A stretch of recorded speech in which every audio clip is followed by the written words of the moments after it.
మహాభారతం మోసల పర్వం తెలుగులో 68వ ఎపిసోడ్. కృష్ణ బలరాములు బబ్రుకదారుకులతో కలసి రథమెక్కారు. వందలు వేలాది ఎద్దులబండ్లతో ప్రయాణం సాగింది. అందరూ సాయంత్రానికి రైవతాద్రి చేరారు. సూర్యాస్తమయం కావటంతో గుడారాలు వేశారు. అందరూ వస్తూనే తమతోపాటుగా కుండల్లో కళ్ళు తెచ్చుకున్నారు. మాంసాహారాలు తెచ్చుకున్నారు. జాతర నడుస్తుండగా అందరూ కళ్ళు త్రాగుతూ మాంసాలు తిన్నారు. పాటలు పాడుతూ నృత్యాలు చేశారు. త్రాగిన మైకంలో పిచ్చికూతలు కూస్తున్నారు.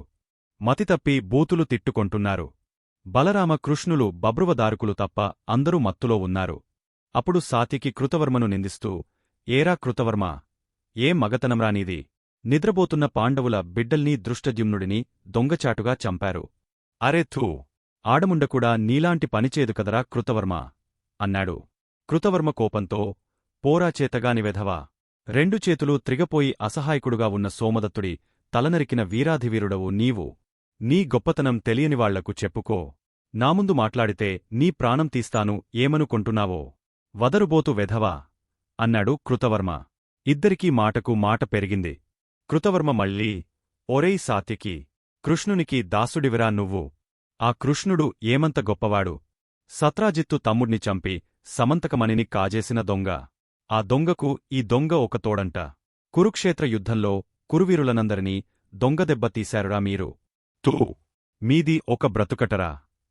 కృతవర్మ కృష్ణుని నిందించటంతో పెట్రేగపోయాడు సాత్యకి. ఒరేయ్ కృతవర్మ, అప్పుడు చేతులు తెగిన సోమదత్తుడిని చంపాను. ఇప్పుడు రెండు చేతులు ఉన్న నిన్ను చంపుతున్నాను. కాచుకోరా కృతవర్మ అంటూ కత్తి తీసుకుని ఒక్కదెబ్బతో కృతవర్మ తలను తాటికాయలా నరికేశాడు సాత్యకి. ఇక మొదలైంది కలహం. భోజ అంధకులు ఒక పక్షంగా, యాదవ వృష్టివీరులు మరొక పక్షంగా విడిపోయి కుమ్ములాటకు సిద్ధమయ్యారు. ఎవరూ ఎవరిమాటా వినే స్థితిలో లేరు. ముసలాన్ని పొడిచేసి కలిపిన పొడి తుంగల రూపంలో అక్కడే మొలచి ఉంది. ఒక్కొక్క తుంగమొక్క ఒక్కొక్క కరవాలంలాగా మారిపోయింది. ఆ తుంగమొక్కలతోనే కొట్టుకుని యాదవులందరూ మరణించారు. దారుకుడు బభ్రువు మాత్రం మిగలారు. యాదవుల దేహాలు కుప్పలు కుప్పలుగా పడిపోయాయి. కాస్త సమయంలోనే ఇంతా జరిగపోయింది. యదుకులోధధారకుడు కృష్ణుడు చూస్తుండగానే జరిగింది అంతా. అంతటి మాటకారికూడా మౌనమూర్తిగా మారి విధికి తలవంచాడు. విధి ఎంతటి నిర్దయగలది! ఓరా! కాలం ఎంత శక్తివంతమైనది! అందుకేనేమో నారాయణ స్వరూపుడైన వాసుదేవుడు కూడా మిన్నకుండిపోయాడు. కాలం ఎవరికైనా ఒక్కటే. మహాత్ముడైనా మతిలేనివాడైనా కాలానికి సమానమే. అందుకే సర్వసమర్థుడై ఉండికూడా కృష్ణుడు తలవంచవలసి వచ్చింది. గ్రహణపీడిత సూర్యుడయ్యాడు కృష్ణుడు. యాదవనాశనాన్ని కళ్లారా చూచిన బలరాముడు కృష్ణుని విడచి లేచివెళ్లి సముద్రపు ఒడ్డున పద్మాసనం వేసుకుని కూర్చుండిపోయాడు. బలరాముని దేహనుండి 16 తలల ఆదిశేషుడు సముద్రంలోనికి వెళ్లగా విగతజీవుడయ్యాడు బలరాముడు. బబ్రువు ద్వారకకు వెళ్లటానికి ఉద్యుక్తుడై కొంతదూరం వెళ్లాడో లేదో అక్కడ కిరాతులు వేటకోసం వేసివుంచిన వలలో చిక్కుకుని ప్రాణాలు వదిలాడు. ఈ సమస్త ధోరంచుచిన దారుకుని మనస్సు కకావికలమైపోయింది. కృష్ణా, నేను మాత్రమే మిగిలి ఉన్నాను. అడవులకు వెళ్లి తపస్సు చేసుకుంటూ ముగించుకుంటాను అంటూ కృష్ణుని పాదాలకు నమస్కరించాడు. ఏమీ మాట్లాడలేదు కృష్ణుడు. చైతన్యరహితుడయ్యాడు అతను. కన్నీరు వత్తుకుంటూ వలవల ఏడ్చుకుంటూ వెళ్ళిపోయాడు దారకుడు. యాదవకులం శాపఫలాన్ని అనుభవించింది. మెల్లగా లేచాడు కృష్ణుడు. నిర్వికార నిరామయుడై వెళ్లి ఒక చిన్నరావి చెట్టు క్రింద విశ్రమించాడు. సుగంధ తీగలతో ఆ చెట్టు చిన్నపాటి గుడారంలా ఉంది. కృష్ణుడు ఆలోచిస్తూ ఉన్నాడు. నవరసభరితమైన కృష్ణహృదయం ఇప్పుడు శూన్యమయంగా ఉంది. అంతలో జర అనే బోయవాడు వేటకోసం వెదుకుతూ వెళుతున్నాడు. చెట్టుగుబురులో ఏదో మృగమున్నట్లు భ్రాంతిపడ్డాడు. కృష్ణ మృగం, జింక ఉండి ఉంటుందని నిశ్చయించుకుని గుబురుకి దూరంగా నిలబడి వాడిబాణాన్ని సూటిగా విడిచాడు. అమ్మా అనే శబ్దం వినిపించేసరికి భయపడుతూ పరిగెత్తుకుంటూ వచ్చి కృష్ణుని చూచాడు. కిరాతుడు వదలిన బాణం కృష్ణుని కాలిలోనికి దిగపోయింది. స్వామీ, ఏదో జింకపిల్ల ఉందనుకుని బాణం వేశానయ్యా, అన్యాయం జరిగపోయింది. నిజంగా ఈ చెట్టుగుబురులో మనిషి ఉంటాడని అనుకోలేదుదొరా అంటూ బావురుమని ఏడుస్తూ దిక్కులు చూస్తున్నాడు. కృష్ణుడు వానికి భయపడవద్దని ధైర్యం చెబుతూ, బోయా, గతజన్మలో నేను నిన్ను చెట్టుచాటు నుండి వధించాను. ఈ జన్మలో చెట్టుచాటున ఉన్న నన్ను వధించావు. నీకేమీ భయంలేదు. ద్వారకానగరం వెళ్ళి ఈ విషయం తెలియపరచు అని చెప్పి ఆ బోయను ద్వారకకు పంపించాడు. శ్రీకృష్ణుని ప్రాణాలు అనంతంలో కలసిపోయాయి. భారత కథాపురుషుడు వెళ్ళిపోయాడు. చిరునవ్వుల చిన్మయమూర్తి చిరనిద్రపోయాడు.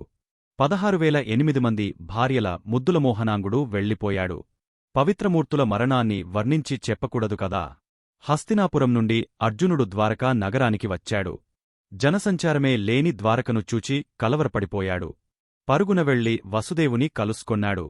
అల్లుడిని చూడగానే వసుదేవుడు, వచ్చావా అర్జునా, వచ్చావా, అంతా అయిపోయిన తరువాత వచ్చావా, ప్రాణాలు పోయిన దేహాలకు సంస్కారం చేయటానికి వచ్చావా అంటూ గొల్లుమన్నాడు. తడారిపోయిన గొంతుతో, ఏం జరిగింది మామా అడిగాడు అర్జునుడు. బలరామ కృష్ణులు వెళ్ళిపోయారయ్యా.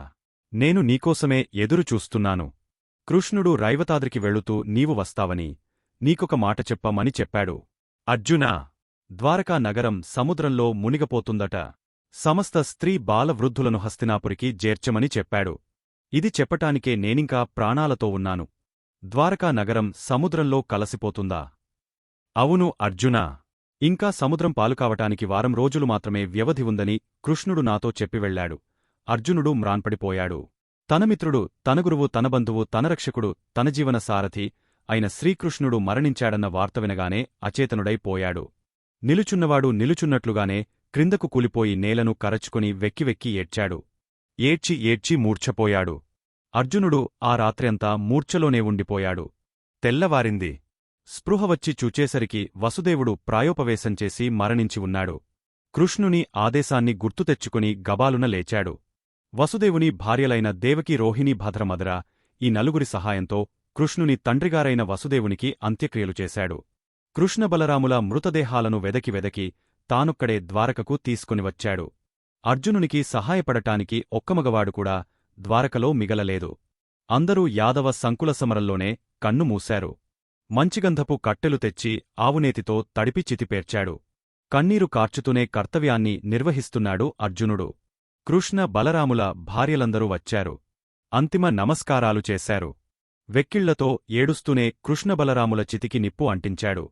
రుక్మిణీ, సత్యభామలు చితిలోకి దూకి ఆత్మార్పణం చేసుకున్నారు. నాటికి ద్వారకానగరం సముద్రంపాలు కావటానికింకా ఒక్కరోజు వ్యవధి ఉంది. స్త్రీలను, పసివారిని బండ్లపై ఎక్కించాడు. హస్తినాపురానికి బయలుదేరి ద్వారకను దాటి సముద్రతీరాన అందరికీ భోజన సదుపాయాలు సమకూరుస్తుండగా సముద్రం నుండి పెద్ద పెద్ద అలలు పైకిలేచాయి. సముద్రగర్భం నుండి పెద్ద పెద్ద శబ్దాలు వచ్చాయి. ఆశ్చర్యంతో అందరూ చూస్తుండగానే ద్వారకా నగరం సముద్రంలో మునిగిపోయింది.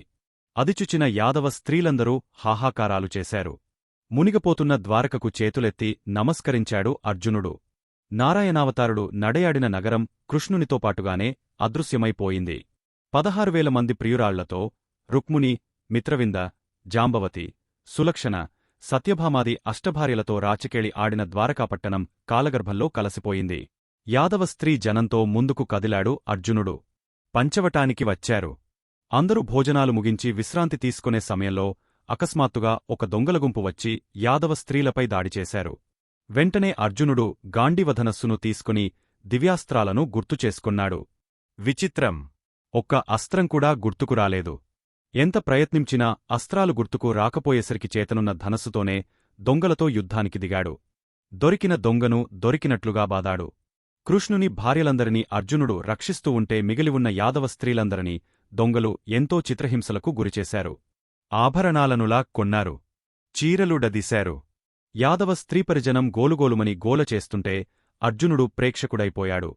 దేవేంద్రాదులనైనా వణికించగల అర్జునుని శక్తి ఎందుకు పనికిరాకుండా పోయింది. కృష్ణమరణంతోనే అర్జునుడు శక్తిహీనుడయ్యాడు. తన అసహాయతకు ఎంతగానో కుమిలిపోయాడు అర్జునుడు.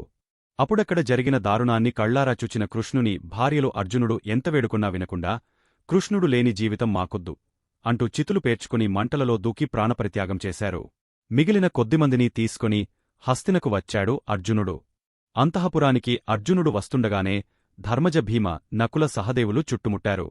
ధర్మరాజు దగ్గరగా వచ్చి దీనవదనంతో ఉన్న అర్జునునితో, అర్జునా, ఏం జరిగింది నాయనా? అలా ఉన్నావేమిటి? కృష్ణుడు కుశలమే కదా అన్నాడు. అన్నయ్యా అంటూ ధర్మజుని కౌగలించుకుని బాపురమన్నాడు. ఏం జరిగింది అర్జునా? కృష్ణుడు క్షేమమే కదా అన్నయ్యా. మనమిత్రుడు, మనగురువు, మన మార్గదర్శి, మన శ్రేయోభిలాషి, మన బంధువు, మన ఆత్మీయుడు, మన దేవుడు, మన ఆపద్బాంధవుడు, మనలను వదలి స్వర్గానికి వెళ్ళిపోయాడన్నయ్యా అంటూ అక్కడే కూలబడిపోయాడు అర్జునుడు. అన్నయ్యా! నా కృష్ణునితోనే నా సర్వశక్తులు నావీరత్వం అన్నీ బూడిదైపోయాయి కన్నీరు మున్నీరుగా విలపించాడు. విద్యుద్ఘాతం తగిలినవానిలా అయ్యాడు ధర్మరాజు. కృష్ణ నిర్యాణవార్త వింటూనే ద్రౌపది సుభద్రలు పరుగున వచ్చారు. ధర్మరాజు స్పృహ తప్పి పడిపోయాడు. భీమ నకుల సహదేవులు ఒకరినొకరు కోగలించుకుని దుఃఖించారు. ఎవరు ఎవరినీ ఓదార్చే స్థితిలో లేరు. అందరూ ఏడుస్తుంటే ఎవరు ఓదార్చాలి? ఎవరి కన్నీటిని వారే తుడుచుకోవాలి? తరువాత ఏం జరుగుతుంది అనేది నెక్స్ట్ వీడియోలో చూద్దాం. మా వీడియో మీకు నచ్చినట్టు అయితే లైక్ చేయండి, షేర్ చేయండి, కామెంట్ చేయండి. ముఖ్యంగా సబ్స్క్రైబ్ చేసుకోవడం మరచిపోకండి. మీ సలహాలు సూచనలు ఏమైనా ఉంటే కామెంట్ చేయండి. సోషల్ మీడియాలో ఫాలో అవ్వండి. ఆదిపర్వం నుండి శల్యపర్వం వరకు పీడీఎఫ్ కింద డిస్క్రిప్షన్లో ఉంది, డౌన్లోడ్ చేసుకోండి. ముందు వీడియోస్ చూడకపోతే కింద లింక్స్ ఉన్నాయి చూడండి.